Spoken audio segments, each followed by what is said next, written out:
You got to just keep pushing and be a little crazy and face those fears. And it's scary, but do it anyway. Feel the fear and face it anyway. Like, the fear is not an excuse. This is Chapters, a podcast dedicated to exploring our story. Who am I and what am I meant to be doing in this world? Perhaps through listening, understanding, questioning, we better understand our own story. Hi, Sorella. Hey, Hannah. I'm such a fan of you. I have to say that you've impacted so many of my friends' lives, and that's not an exaggeration. Like, friends that you've changed their lives from when they were young girls my age. I remember as a little girl, they were always running to Sorella. I'm like, who's this Sorella? I also want to move to Dover Heights just so I can come to your house. And then when I got older, I would always drive past like Glick's, what's it called nowadays? Bagel and Co. and always see you sitting with people in the community and always making events. And I always thought, like, when I grow up, I want to be like Sorella. And this is a true story. And you're just so real and normal. And I remember one time, just some random story, that we were at Sippy Castell's and you were laughing and making jokes. You were being so real about like your shluchas and your life. And I was like, I just want to be like Sorella. Like, you have the ability to be so real, so normal, so honest and candid about your struggles and who you are as a person, but so inspiring. So I want to say thank you so much for being here, because I'm a fan and I only interview people that really inspire me. So thank you for being here. Wow, thank you. That's so generous. But honestly, I feel a lot of the same for you. I just feel like wherever you go, you spread a little bit of your fairy dust and a little bit of magic. And it's just nice how you sort of float into Sydney for a little bit. We get to connect and then you go on and carry on and spread your magic somewhere else. So keep being you. Love Thank you. I love Sydney, but you know, sometimes you got to have your journey and then hopefully it always leads back to home. Sorella, you've lived here for 14 years. And in the past 14 years, you've made an incredible dent impact in this community. It's undeniable. You're a cornerstone in this community in your own way, just by being you, by being real, by being normal. I think that's what people crave in this town. And how many years were you the director of Dover Heights the youth director? Yeah, so soon after my husband and I got married, we moved to Sydney. That was 14 years ago. Wow. And we spent 12 years in Dover Heights Shore, running youth and young adult engagement, engaging with families. And it was the most beautiful experience and really helped me like shape who I am today. Wow. Yeah. And then in the past 2 years, you opened Abraham's Tent, which is an organization. I'm going to let you explain what it is, but essentially we never had that in Sydney. There were so many people that were going in and out of hospitals and not having adequate emotional support, spiritual support, physical support. I have family members that have received aid, food support, and recently Tommy just got an apartment which actually aids families in order to be able to go to the hospital and meet their loved ones, because Randwick is not around the corner and people are making long treks just to meet their families that are suffering. And you started Abraham's Tent, and I love the name because your last name is Abrams and your name is Sarah and AC's Avram, and I love it, and it's so beautiful and so foundational, especially as an Abrahamic people. I think it's very pertinent. And it's incredible what you've done in this short 2 years, because I came back to Sydney and everyone's talking about Sarah, like Abraham's Tent, and you're in Randwick and everyone's walking an hour to Randwick to come to your house for Shabbos. Speak to my friend, she's like, oh yeah, I just came back from Randwick. I'm like, what are you doing in Randwick? She's like, Sarah. So thank you for everything you do in this Jewish community. So our podcast is called Chapters, and the reason why I called it Chapters is because I think that every single person is a story, and we all make up one huge storybook of humanity, of our stories, of what we've experienced in our lives. And I think everything we are today is because of where we come from. So I would like you, if you wouldn't mind, taking us back to where you're from, your childhood, and how that really impacted the person you are today. Sure. So I grew up in London, England, as one of 12 children. I'm the 11th child. Wow. And, you know, I've got to say that I feel very, very blessed and lucky that I grew up with the parents and in the home I did. Because as you're growing up as a child, there's lots of things that you just take for granted and think that's just normal because that's how you grow up. But then as you get older and you sort of begin to make your own journey and meet other families and travel, you see how homes are quite different. And it was only as I got older that I realized that there were some very special and unique things about my parents' home. And one of those was that we had a complete open home. Like we had people staying, people eating all the time. I mean, in some ways it was like a train station. To the point that like I was so well trained in like this is how it is that I'll never forget this funny story. I was once walking with a friend on the street, and it was Friday afternoon, like an hour or two before Shabbos, and these two Israeli guys stopped us and they said, hey, in Hebrew, like, do you know where the local Beit Chabad is? And I said, without blinking, I was just like, gave my address. And as we walked off, my friend looked at me and she's like, are you insane? You literally just gave your home address to some strangers on the street. Why didn't you give them like the Chabad shul address? And I was like, well, nobody stays there and no one's going to be there now an hour or two before Shabbos. Anyway, long story short, that friend ended up staying with me for Shabbos. And when we came down Shabbos morning to the breakfast table, these two guys were sitting at the table. And my friend looks at them and she goes, hey, aren't you the guys we met on the street yesterday? And they were like, yeah, are you guys guests staying here too? And we just had a good laugh. But that's how I grew up. I grew up in a home where all Jews were welcome. We had some very interesting characters through our home, but there was, you know, my parents didn't have a tremendous amount of money, but it wasn't about that. It was just whatever we have, we're happy to share and all are welcome. And I think that like that strong sort of like foundation really gave me that feeling of like, you know, wherever I go, trying to include all the Jews around us, trying to make an impact, trying to live for like a greater good, a greater purpose. You know, of course, my parents were also, you know, very big into like shluchas, and my mother did challah bakes, and, you know, there's so much I could say, but I think that that is probably the single largest impact, the home and the openness that I experienced and that I thought was totally normal, and only realized like years later, and when I started hosting myself, how like it's actually hard to have people in your home all the time and in your space and all different kinds of people, and you know what that takes from people running a home. So yeah. Wow. So I know you and AC have like a love story. You guys grew up in the same neighbors. Pretty much. His sister's my best friend. So wow, that's really special. So you grew up in the same town. Did you know you were going to move to Sydney when you guys met? Because wasn't AC here before? That's right. So AC was a bacha in yeshiva here, and while he was there, he on the weekends used to go help out Dover Heights Shul with a friend of his, and he loved Sydney. He loved Dover Heights. He really fell in love with this city, and it's hard not to. And you know, we knew each other a long time, and yeah, it's a long love story, but that's for another time. But when we really dated to marry, he said, you know, if like Sydney, if I ever get an offer, like I'm there in a second. Are you keen? And I was like, oh, I'll go wherever you go. Young and naive. And how old were you guys? I was 21. AC was 25.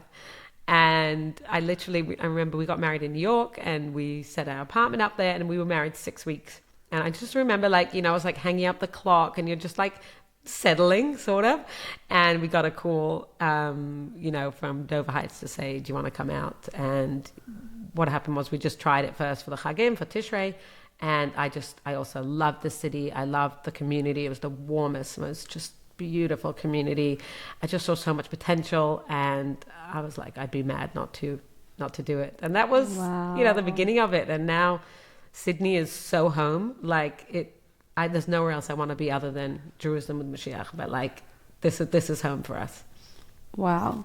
So you moved here, you started working as a youth director in Dover Heights.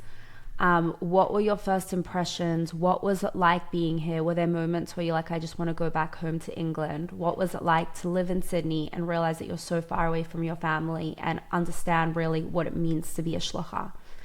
So I think there was definitely hard moments, and particularly in the first few years, it is really far and it's expensive, and you're missing a lot of simchas. And even though I would try, make an effort to get to what I could, you know, when you're part of a big family, there's always something happening. And a lot of my family do live in the States, so they would get together, and, you know, that was definitely hard. But I will say that the like enrichment, the feeling I got from fulfilling my shluchas and being in my role, really, I think that joy and that like inner knowing gave me a lot of peace, even on the harder days when, you know, I was missing things or missing family and all that. I do remember that once I went to New York, and I was particularly feeling like a bit despondent and far, and just like, you know, I don't know, like, is this worth it? Am I really making an impact? And just a cute little story I haven't really told many people, but I remember I went to the IHL, to the Rebbe's resting place, and I wrote to the Rebbe and I said, like, I feel like I'm just anybody, I don't know, like, am I making a difference? Is there a reason I'm living so far? Like, what's the point of the whole thing? I was I guess I was just feeling a little out of it. And I said to the Rebbe, like, I would really appreciate if you could help me feel like it's worth it. And I was like pretty emotional. Anyway, as I came out of I put my letter in, I davened, I said to him everything. As I came out, there's a video of like the Rebbe talking. And the Rebbe was having a upbringing with a bunch of senators and different important people. And the Rebbe suddenly took his cup and he said, Senator Abrahams, make l'chaim. Senator Abraham, make l'chaim. You should know that you're an enormous influence to your friends and the people around you, and you should keep going from strength to strength. I'm like loosely, I may have misquoted a word or two, but that was in essence the message. And obviously I was just in tears, and I was like, I get it, Rebbe. Okay, I'm good. I'm ready to go back to my post and continue my shlichus. And, as much as I feel like me and Asa, we've tried to give everything we can to our shlichus then and to our shlichus now, I feel like I've gotten so much more. As a person, all my growth and the joy and the fulfillment and the meaning in my life, like, I wouldn't trade that for anything in the world. And I think, like, as I say, as much as we've given, we've been given back so much more. Wow. So you mentioned the word like influence and being a shlocha and being a role model in the community. And I think like I've been in that situation where like you've given your whole life to this community and you're always on display and people are always looking up to you. How do you maintain, like, we live in Sydney, we live in a normal city, and you're still a human being with your own, like, it comes to mind, like, Human and Holy. It's the name of a podcast that I love. But Human and Holy, how do you maintain that sense of, like, self, but also maintaining that influence in the community and being a role model? So I think, like, for me, I decided pretty early on that I'm just going to be me, and I'm not going to be something I'm not, because I think then that is very stressful to keep up a certain image or persona. So, like, those that know me just know me as me with my struggles. I try to just, like, own it and, like, say myself. I'm on a journey myself. I'm not where I want to be, and I'm evolving and growing. And, there's a lot of shluchas that are much more sneers and much more chassidish and much more everything they need to be. But, I feel like at the end of the day, Hashem put me where I need to be. And I just, as long as I'm on a path of growing and evolving, I'm okay with that. Like, I'm okay with that. I'm not yet at where maybe I should be. Do you know what I'm saying? I do think that in terms of influence in the community, the only time I really struggled and found it really, really difficult was more, it wasn't so much like on a Yiddishkeit level, it was more when my mother was quite unwell. I used to live in Rose Bay, which was just very busy, and I found it hard as a community leader to go out, and if I wasn't feeling up for socials and interacting and feeling really positive and it wasn't a great day, I struggled with that, because I think that, like, as a community leader, you have a responsibility to always greet people warmly and positively, and generally this is not hard for me. It's like sort of part of my nature, but obviously through that hard time, that was, like, particularly, I'd say, challenging for me. But again, that's part of my journey and part of my work and part of what Hashem set for me. So, I think I'm a work in progress, and I'm owning that. And, a lot of people relate to that because they feel like they're also a work in progress. We're all humans going through our journey and trying to better ourselves and evolve. And so, yeah, I guess that's how I look at influence wise. I think from, like, that relatability point of view, I think the fact that you let us all in, like, just from social media, just from seeing you, like, we all knew your mom was unwell. We were all davening. We were all along on the journey with you. And I think I wasn't, like, in the Dover Heights community, but you were very vocal on social media. And I think that made everyone feel that when they saw you, they understood and they could relate, because everyone knows what it means to go through loss. And everyone can empathize, and everyone felt like we all were with you on that journey. So I want to say thank you for, like, I guess, sharing it with all of us and being so open, Because I think that's one of the things that I'm a very open person, but a lot of people are scared to be open. A lot of people are fear, but you really are, you always feel like you can be yourself.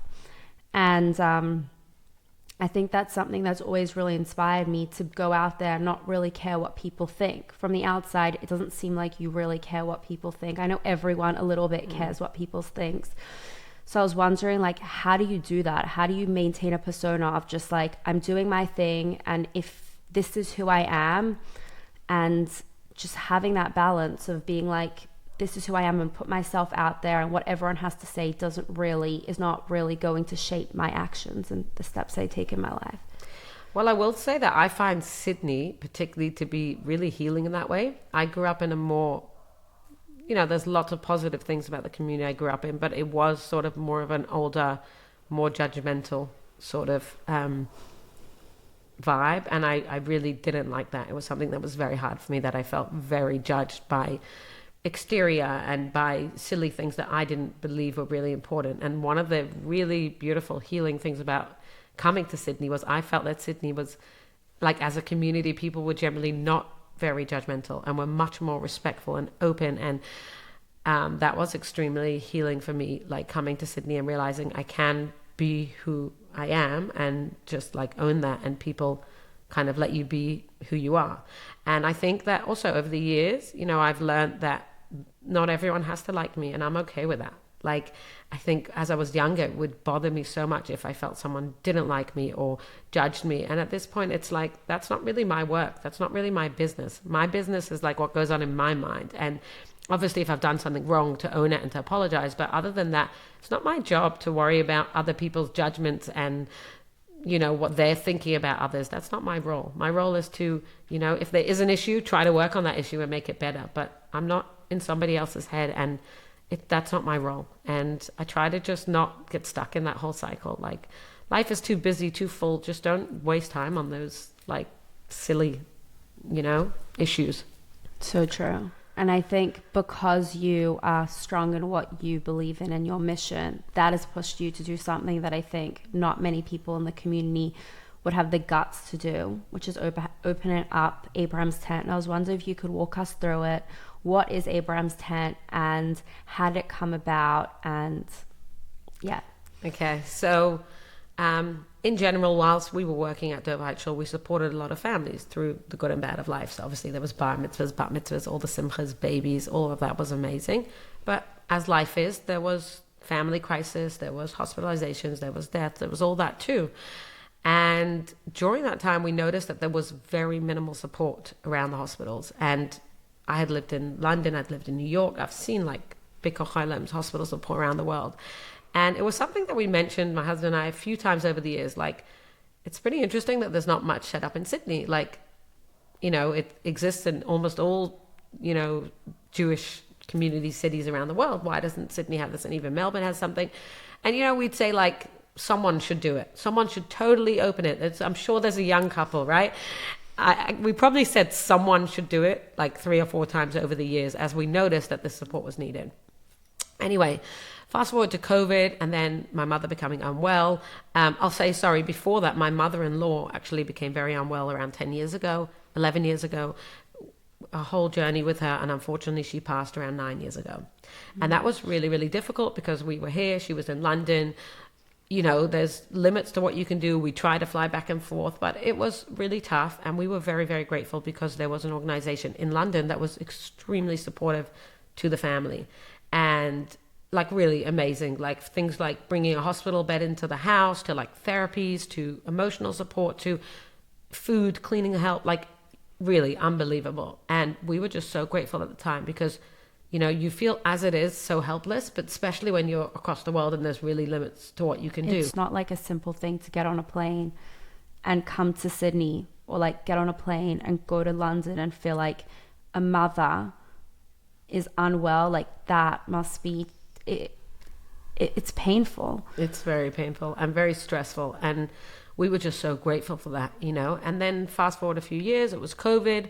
My own mother became unwell, which was like a massive shock to us. I mean, my mother is like, mother of 12, grandmother of over 50 grandchildren, Kananahara.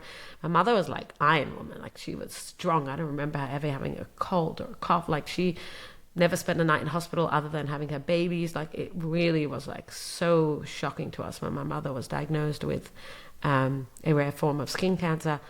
And, you know, it was a pretty rough journey, to be honest. And thankfully we were due for long service leave, and we decided to take it and to go to London and really spend quality time with my mother and our family there, which I'll be forever grateful for that time. And it was just such a gift that now I reflect on often and I write about and I hold on to. And during that time when we were in London, you know, I think there was a few things. There was, first of all, we took a pause on life. You know, until then we had been so busy with our shluchos and everything that it's not often you get to just stop and reflect. Like, what are we doing? Where are we at? You know, what are our goals? All of that. So there was that sort of time to reflect. And that was also, I guess, strengthened with the fact that I was sitting with my mother who was deteriorating. And there's nothing like when you're sitting with a patient who's really getting closer to their end. Like, life becomes crystal clear. All the superficialities melt away. Things that seemed important yesterday don't feel important at all. Everything becomes very, almost like black and white clear. And suddenly it was like, I just felt like, and I said to AC, like, I feel like we could be making such a larger impact. Like, I feel like we've gotten very comfortable, and humans didn't come down here to be comfortable. Like, I know that in general, we're obsessed with being comfortable. I feel like today, humanity is like, you know, we recently got a new car, and it's like the amount of like gadgets and settings. My kids are telling me the seats go warm and the seats go cold and this goes up and down. And I'm like, this is almost gross with how obsessed we are with making ourselves comfortable. But like, I really think that like humans came down to earth to toil. We came down here to work hard, to get our hands dirty, not to be comfortable. Like, one day you're in heaven, you're comfortable. You're sitting next to God, you're comfortable. When we're down here, we're not meant to be comfortable all the time. And like I said, I know that the world, you know, is trying very hard to give us that message to, you know, have a very cushy, comfortable life and make sure you're resting a lot.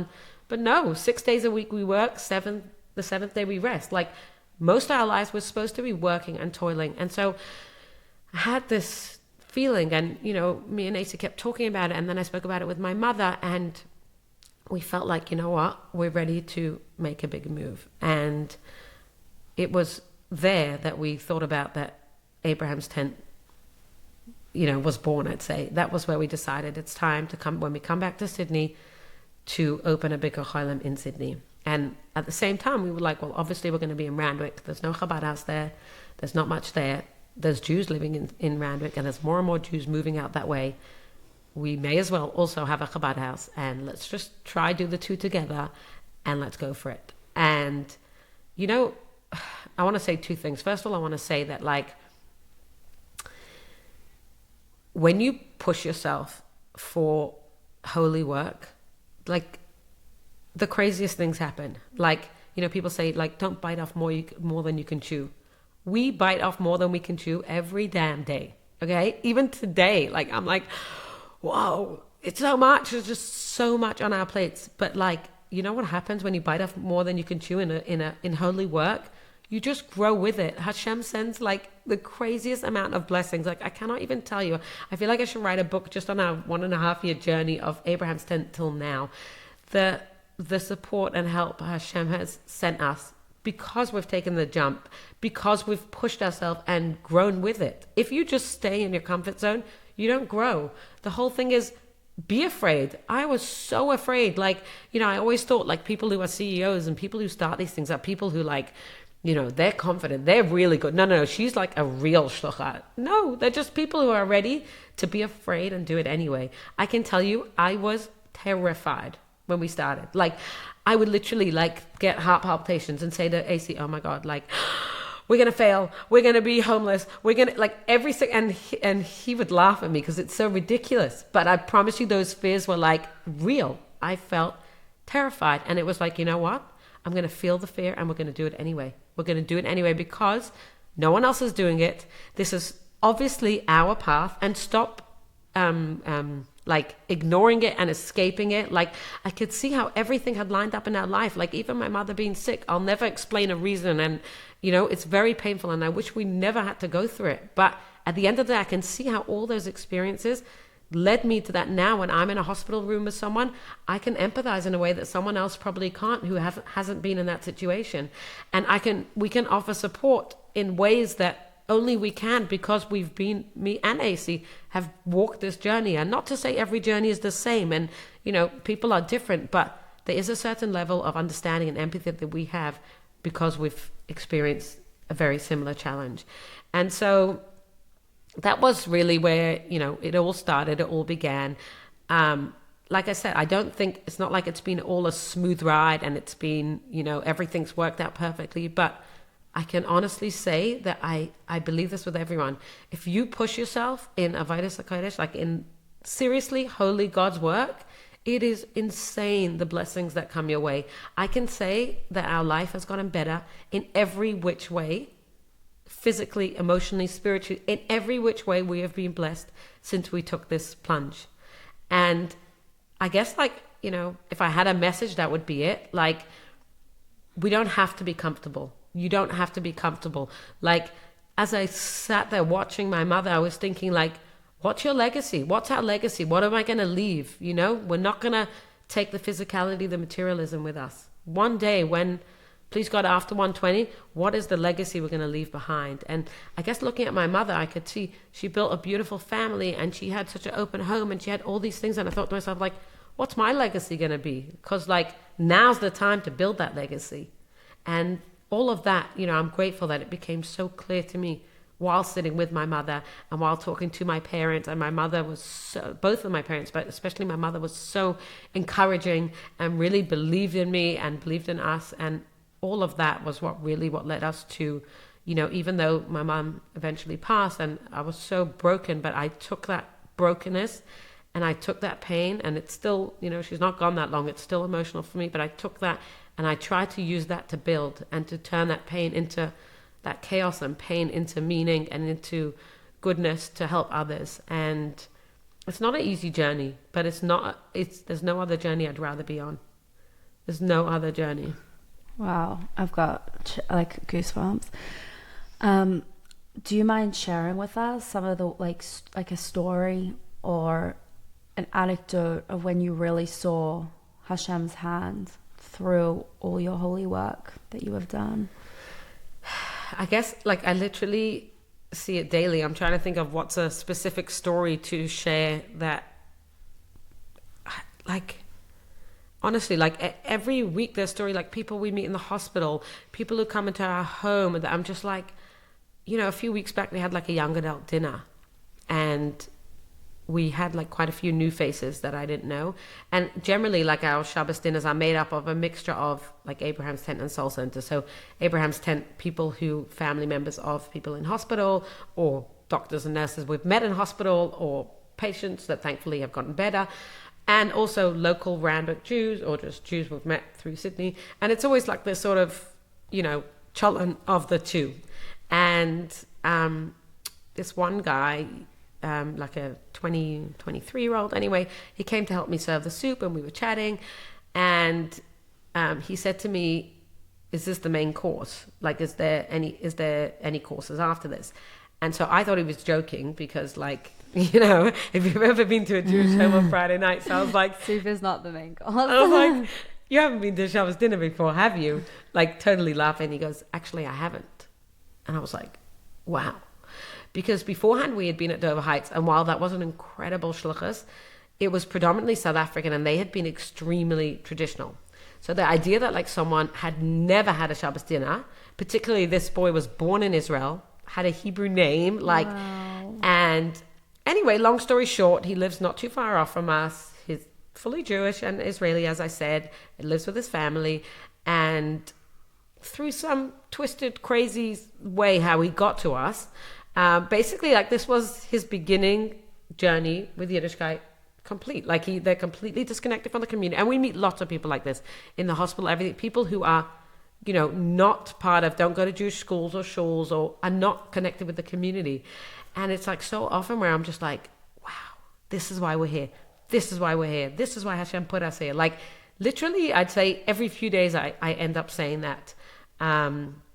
So I feel like, it feels very strongly from Hashem that we are where we're meant to be, and that this work is so needed, and in this place, and this, I forgot what the original question was. No, you're doing amazing.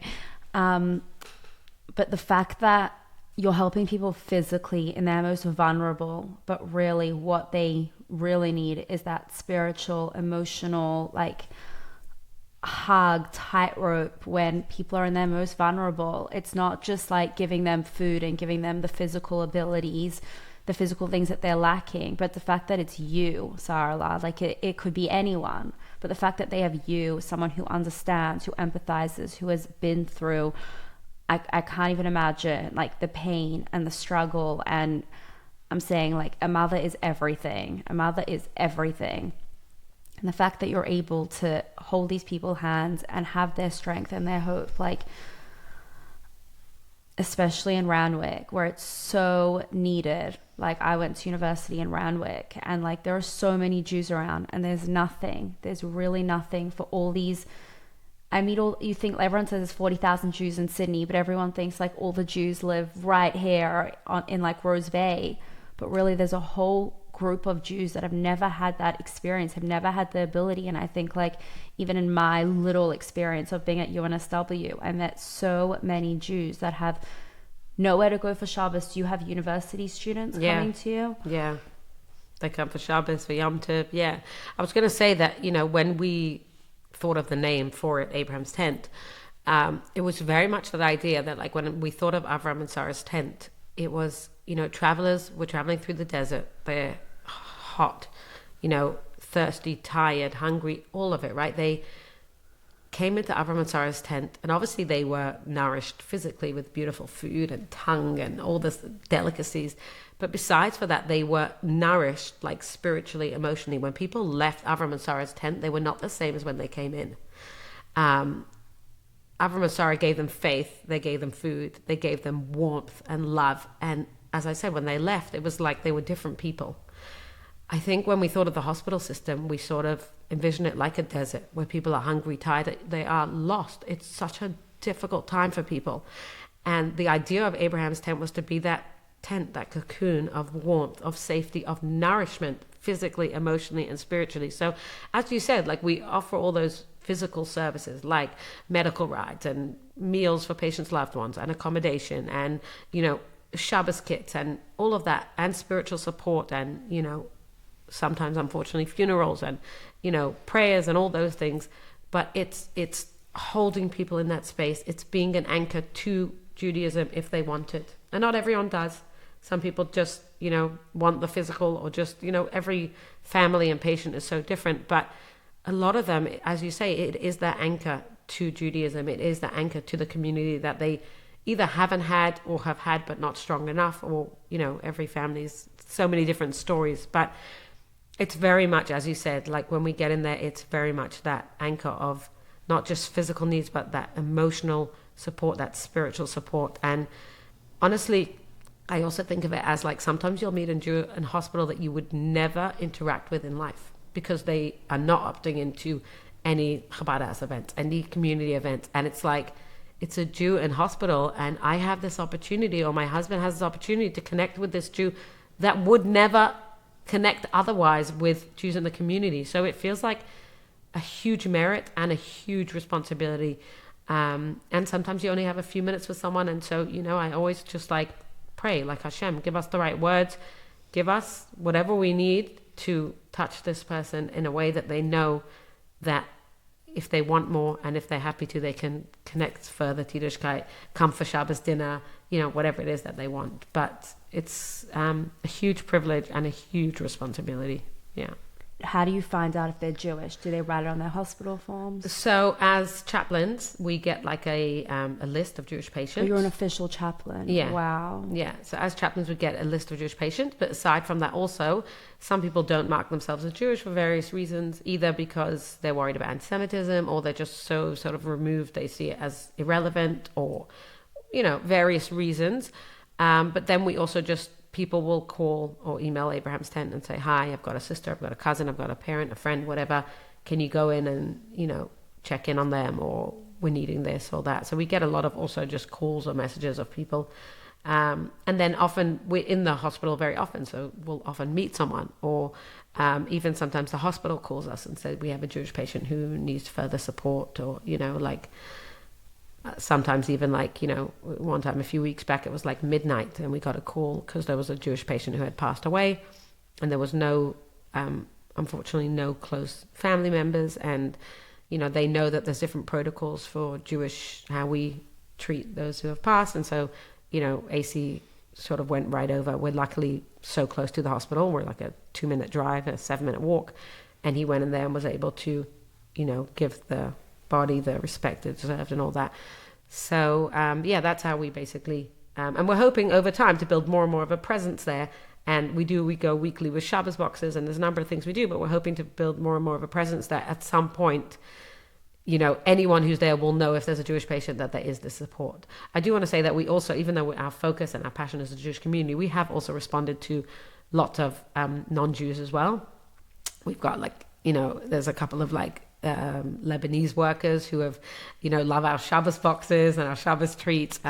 I've delivered holiday boxes around December time to families, and, even the nurses, I see it, we give cookies and gifts to the nurses. I definitely see it as also a responsibility, especially in today's world and today's climate, to make a Kiddush Hashem and to remind these people that we are not evil, and we are, a good and kind and decent people.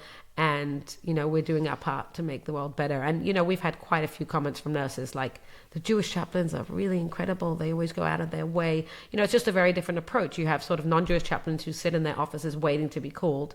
And then you have the Jewish chaplains who actively, and it's not just us, there's other Jewish chaplains too, who actively go out looking for the Jews to find them. And so it's just it's a very different approach.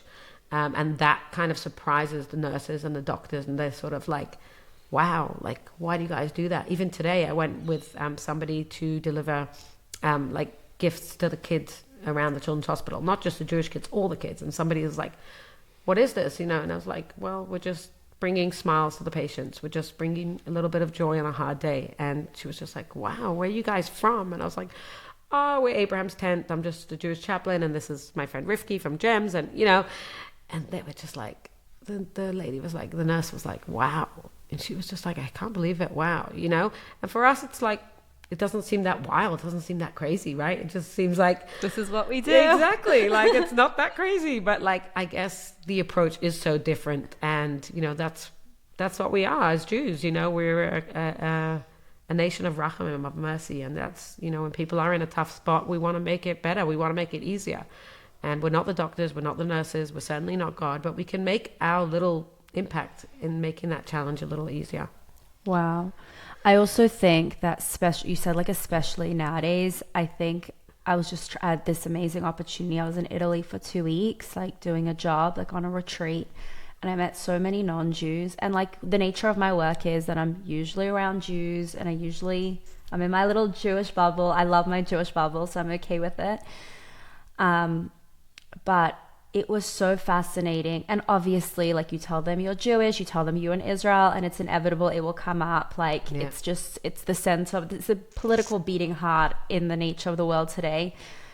And I realized that people were making comments, and sometimes they made comments that I didn't agree with. And I made a promise to myself, and that was that my job is just to show them what it means to be a Jew.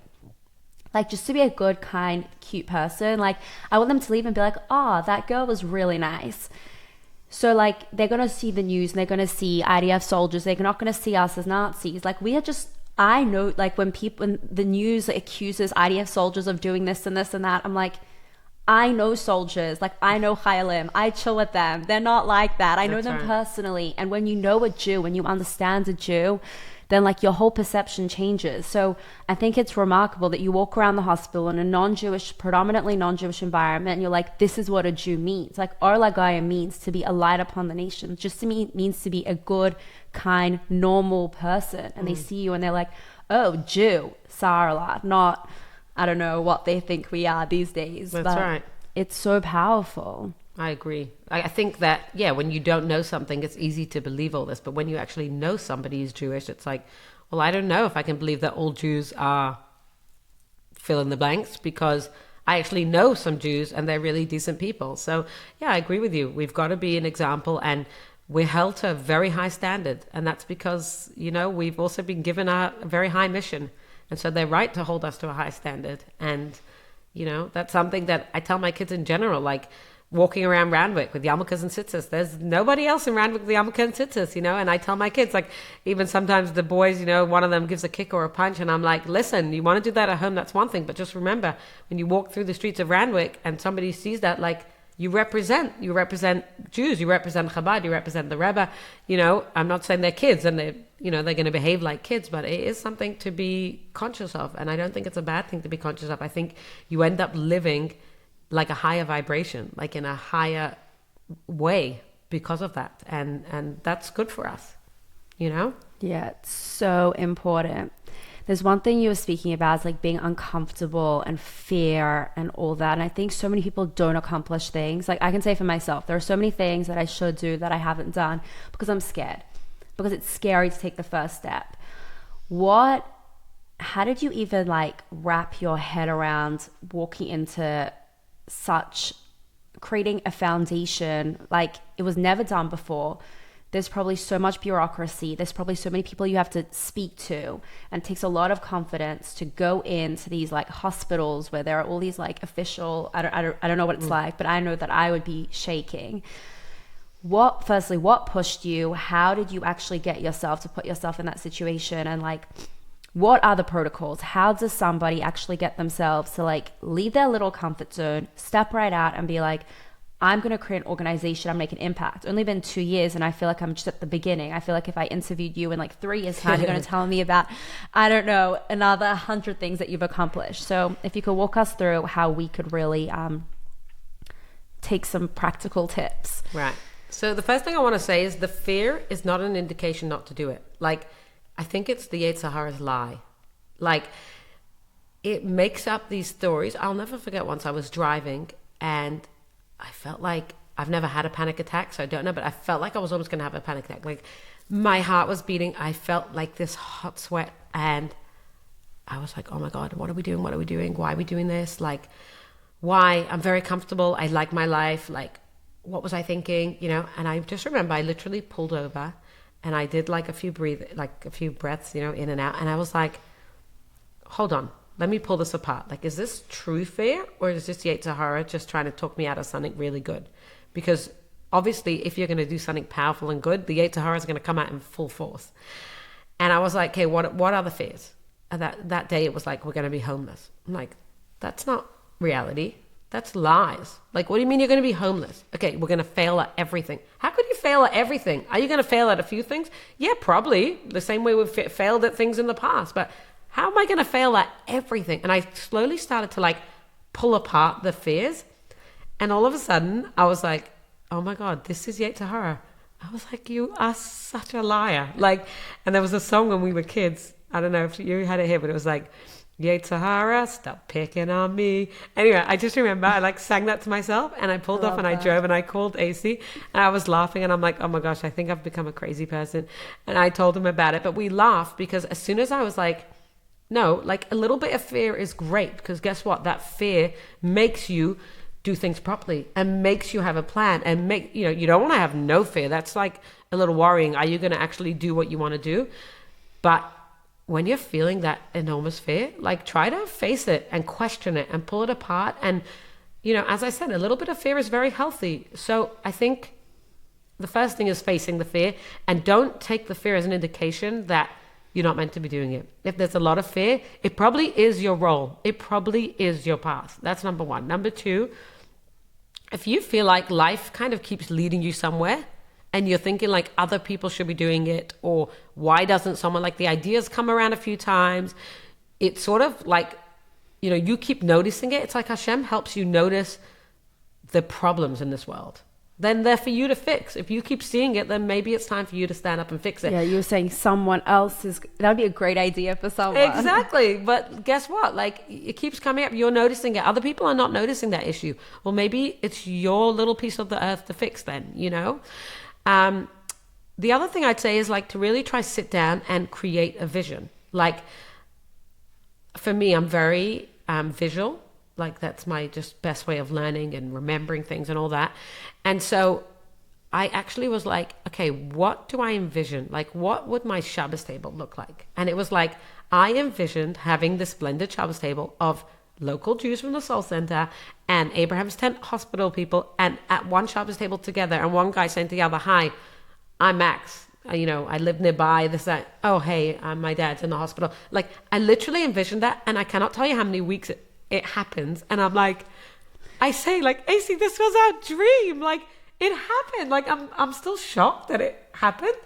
I feel like, how did that happen? But it did. Like, you know, and AC had his own visions. I mean, obviously a lot of them were shared, but like, try to actually envision it, like physically see it, what you imagine it to be.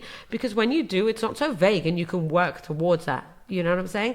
The other thing is we did a lot of research. Like, we flew to Melbourne and we met, like, Melbourne has a beautiful organization there, Beit Raphael, that does like very similar. The only difference there is it's not a Chabad organization. So like the whole shlichus piece is not sort of part of that. And they were sort of very skeptical about that part for us. And they were like, you know, don't go in and make anyone try put the tefillin on people who don't want it. We're like, don't worry, like, we're not shoving Judaism on anyone. Obviously you have to be sensitive and kind, but for us it's like, as Chabad shluchim, like, there's no way we're not going to bring our shluchas there, like, no way, you know. But we did a lot of research. We called a lot of people. We sat with people who had spent a lot of time in hospital. We met with doctors and nurses, and just we tried to sort of like do market research to figure out what it was exactly that people were missing, what they needed. The other thing is, like, we also try to do it, and this was just like a policy between us, in the most like shalom way. So anyone who was already involved in the hospital, we were like, approach them first, didn't want to tread on toes, didn't want to, this is what we're thinking, are you happy with that? We're happy to work with you. You know, there wasn't like tremendous support, but there was a very sort of basic level of support there with an organization that already existed. And we said, we want to work with you. We're not looking to, we want to add to what there is. We're not looking to take away. We're not looking to double up on what already exists in the community. So there was a lot of that, also partnership with organizations that already exist in Sydney, and strengthening those partnerships, and getting into a hospital room and realizing, you know, somebody needs something, and that organization already exists in Sydney. Like, there's something called Mum for Mum, for example, and they support like mothers in the first year. And so if we get into a room and we see that there's, you know, a new mother who's really struggling, can really use that support, well, I'll be her connection. I'll contact Mum for Mum, or I'll tell her about Mum for Mum and connect the two so that she can have that support. And there's lots of organizations like that in Sydney. We have Jewish House and Jewish Care and lots of amazing organizations. So, you know, I'd say you definitely want to have a plan. You definitely want to have a vision. But at the same time, I think just, you know, stay focused, have your goals. Like, you know, we thought like we'd get everything set up in a day. Things took time. Hashem makes you really humble. You got to work hard. You got to keep pushing. You got to keep hustling. Don't be afraid of hard work. Don't be afraid of the fear. You know, all those fears that come up, you know, we're never going to get there. We're not going to manage it. You know, in Melbourne, they have 4 apartments across 4 hospitals. That's okay. I'm not on Melbourne's journey. I'm on our journey. You know, you don't have to compare yourself against other people. Compare yourself against you a year ago. Compare yourself against you 3 years ago. And that's what you want to compare yourself to. As long as you're growing and evolving and you're moving towards your goals, that's okay. Every city and country and organization has their own journey. And if I start comparing to other people's, then that's when I get anxious. And I'm like, oh my gosh, they've already done that. And that Chabad house is already, yeah, but that's not us. That's not our journey. Hashem's not telling you like, you have to be like so-and-so, you know, like the famous story. He's going to ask me, not going to ask me why I'm not like Zusha. You know, why aren't you the best you? And that's like what I have to remind myself when I get into that, like, oh my gosh, you know, big shluchim do that. Huge bikur chaylems do that. No, that's not my journey. This is our journey. And as long as we're moving forward and evolving and growing and, you know, heading that way, we're good with that. Wow. And it's like you never had started an organization before. Like, this was the first. No. But I'm lucky because AC is very good with like I don't know, like forms. Like forms give me anxiety. Oh, I don't like forms. Like, we're lucky in the way that we complement each other. You know, I love people and social and meeting new people. Like that, like fills me, you know, like, you know, some people are like, you invite them for Shabbos and they're like, oh, who else is coming? And they hear someone familiar is coming. They're like happy. For me, it's like, are there new people coming? I love that. I love meeting people, different kinds of people. Like it's fascinating to me and that like fills me. So I love that side of it. AC's more introverted. He's okay with it, but he doesn't love like necessarily the people side of it. But he has like an artistic brain. He's very creative. He loves like all the behind the scenes stuff. And like randomly, like building websites. Like I can't think of something worse. He loves that, and like logos and designs and like, you know, there's just so many elements like that. So I guess we're very blessed in that way that Hashem brought us together and we have very different strengths and very different weaknesses. And as long as we keep doing that, I think we both feel full and are able to do what we can do. At the same time, there's also lots of things like, you know, we asked advice and we called people who we felt like could be mentors who already had built up organizations. And don't be afraid to ask. Like, you know what? I'm always someone, if I need directions, I ask. Like, I'm not going to just fumble around. You know, you're still going to fumble around because your journey is never going to be exactly like someone else's. But what you can ask, go for it. And, you know, in the hospital system, meeting people, asking, trying, you know, have a little chutzpah, you know, go there and say, you know, we said we want to have a cupboard downstairs in the main lobby for the Jewish community. What do you mean? Like, then this one's going to ask and that one's going to ask. Yeah, you're right. They'll all ask and they all deserve to have it.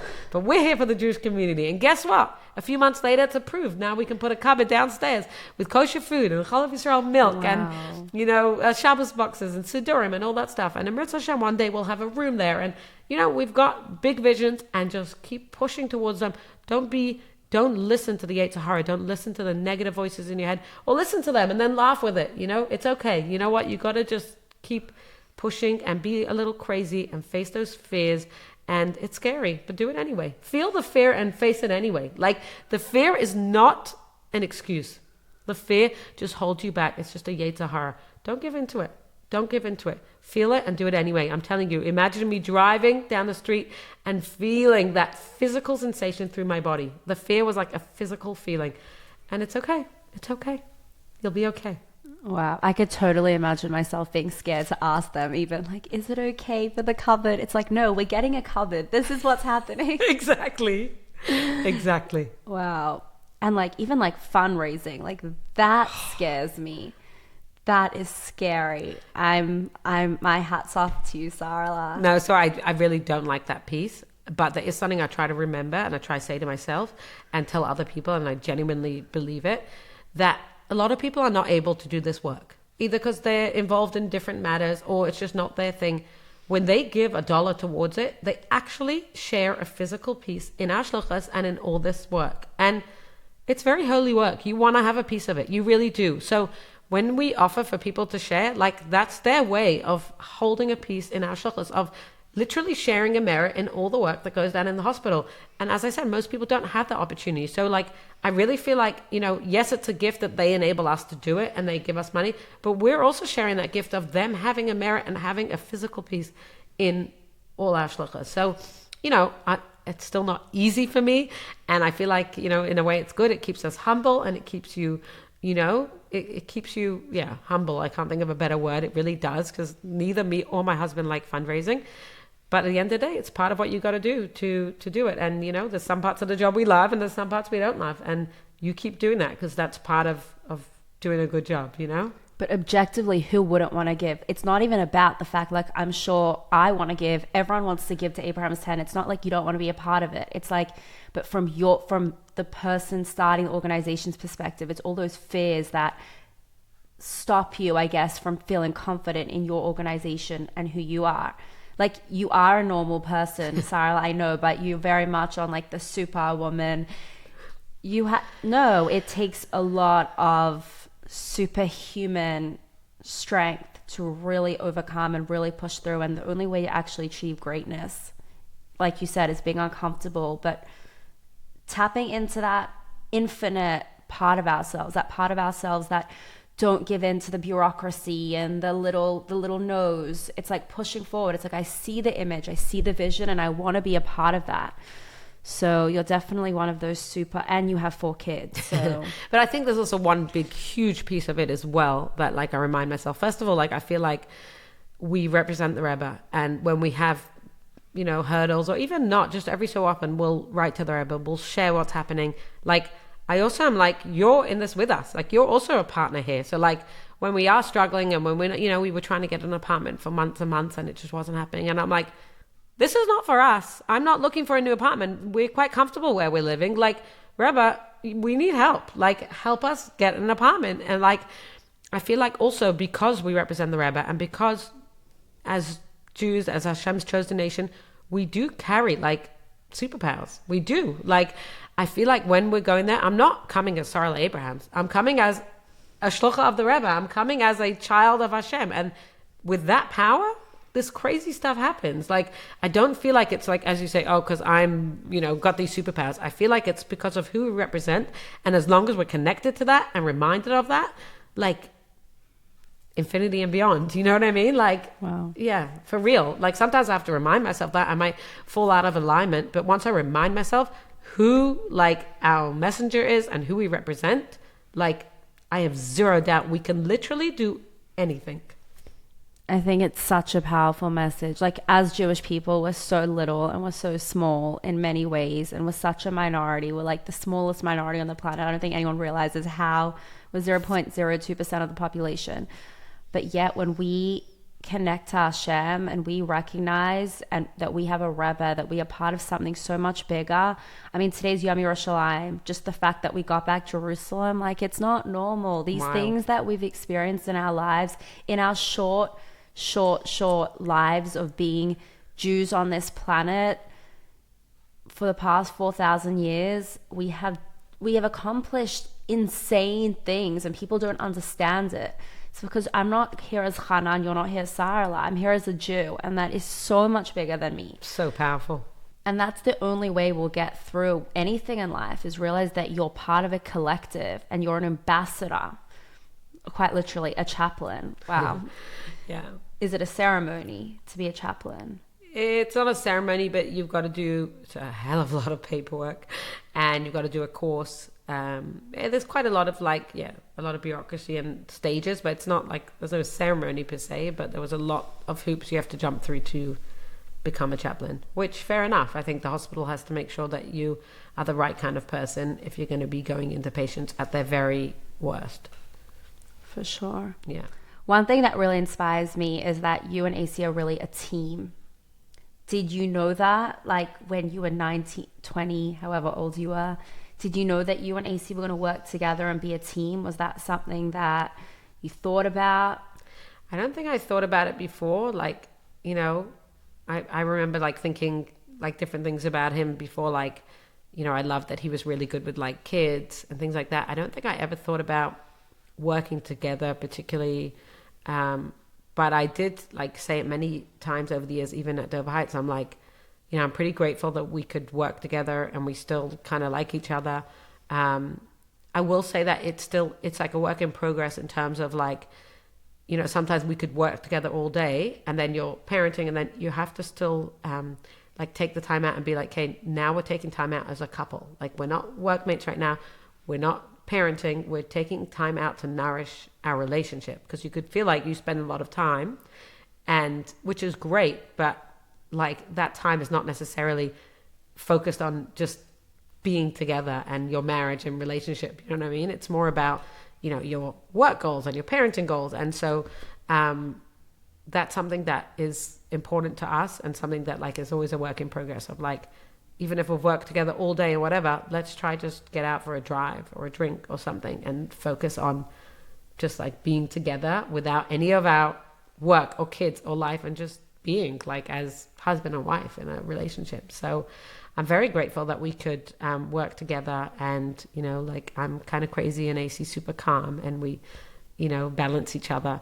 And that's a gift. I think that's just a gift from Hashem, whether you can or you can't. And if you can't, it doesn't mean you can't accomplish incredible things. It just means maybe your shluchas is something more individual as opposed to a team. You know, I don't feel like it's anything we've particularly done that's, landed us in that way. That's just the way Hashem's set it up for us.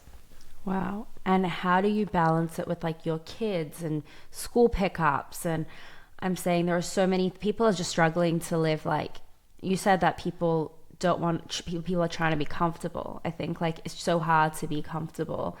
Life is hard just breathing and being and functioning, never mind running an entire organization and changing the world.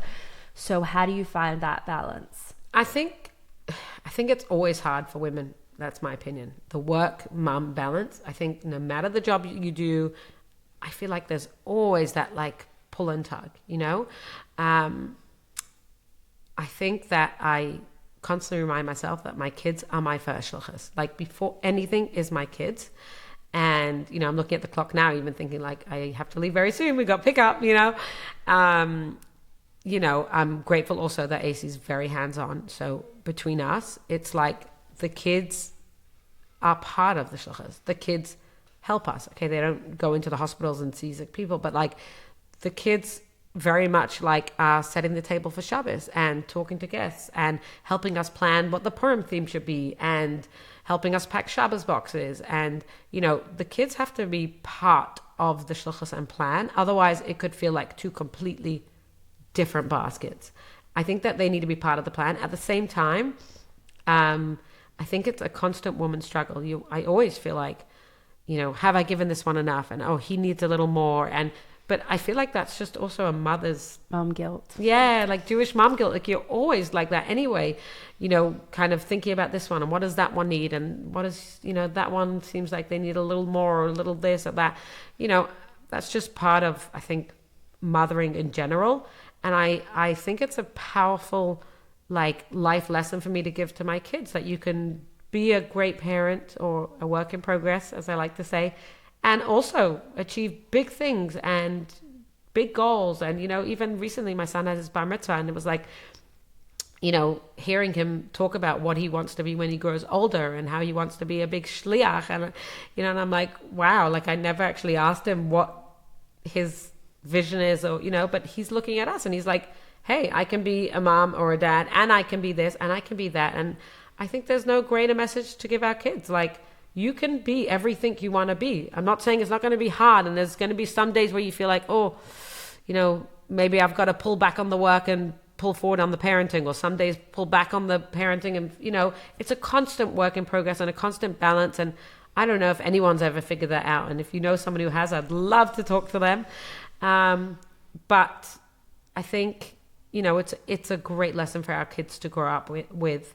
And I also think that, like, I'm open to hearing, like, if one of my kids would bring it up with me, or is like, I need, like, they don't actually say straight out, I need time with you. But if they would say something like that, I would try my hardest to honor that and to give that. If we feel like the kids are a little bit like, not neglected, but like maybe it's been a very busy week and whatever, like we'll try to do a quieter Shabbos that week to nourish the family. So I think like the family needs to be the focal point, but they're not completely separate from the shluchas. They are part of it, but they're the core. And if the family's not okay, then nothing else will be okay. So it needs to be in alignment, but it's I guess, constant work in progress. I can't say I feel like I've got it totally figured out. Some days I feel like I'm winning, and some days we're learning, we're growing, I think it's the mom guilt. I think we always think that we need to be better, we need to do more. But I think the fact that your son told you that when he grows up he wants to be a big shliach, I think you're doing an amazing job. Thank you. If your kid wants to be just like you. So finally, I feel really inspired. So I want to know how we can help everyone who's listening. I'm sure they all want to be a part of your amazing shlichus. So how can we all help build this amazing organization that's so needed in our community? So I think just two things. First thing is like word of mouth, sharing about it. The more people know about it, firstly, they know that then the support exists, because we're still only a year and a half old.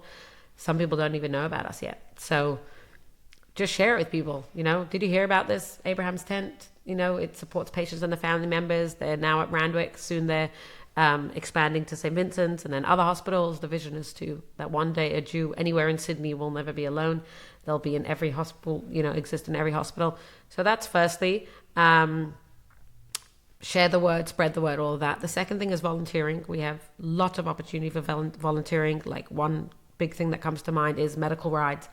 Volunteers drive to and from. We're getting lots of requests, lots of people, elderly, young people going to cancer appointments and all sorts of appointments, and they really could use a warm community member to drive them. It's such a difference than having just an Uber driver. It really can make such a difference. We've had some incredible stories with that as well. So sign up, go on our website, sign up, volunteer. There's so many opportunities. And the third is donate. When, like I said, when you donate, you share a piece in it. You share a piece in this holy work. You help us help more people.